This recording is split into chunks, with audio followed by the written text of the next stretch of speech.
మా బాబాయ్ నా సళ్ళుని చూస్తూ ఉన్నాడు. నల్లా కళ్ళజోడు పెట్టుకోవడం వల్ల ఎవరికీ తెలియడం లేదు. మా అమ్మ జాగ్రత్తగా వెళ్ళి రా అంది. నేను చూసుకుంటా వదినా అని.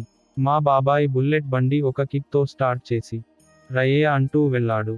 ఆ స్పీడ్కి ఒకసారి వెనక్కి వెళ్ళి మా బాబాయ్కి నా సొళ్ళు అంచేసా. మా బాబాయ్ చాలా బాగుంటాడు. ఇంకా పెళ్లి కాలేదు. మా బాబాయ్కి ఒక 26 ఏళ్ళు ఉంటాయి. మా బాబాయ్కి స్టిల్ యంగ్ లేట్ గా పుట్టాడు. మా బాబాయ్ నన్ను చెరుకు పొలం దగ్గరకు తీసుకొని వచ్చి ఇక్కడే ఉండు ఇప్పుడే వస్తా అని వెళ్ళాడు బైక్ మీద. నేను మా పొలాన్ని చూస్తూ చెరుకు పొలంలో వెళ్ళిపోయా. ఆల్మోస్ట్ ఒక 10 ఏకరాల చెరుకు పొలం. ఎక్కడ చూసినా చెరుకు కనిపిస్తుంది. అయితే లోపలికి వెళ్ళగానే నాకు అరుపులు వినిపిస్తున్నాయి. ఆహా హమ్మ హా ఆహ వెంకట్ చాలు అంటూ అరుపులు వినిపించగా ఇంకోదిగా లోపలికి వెళ్ళగానే Savitri aunty and Venkat uncle బట్టలు లేకుండా దెంగించుకు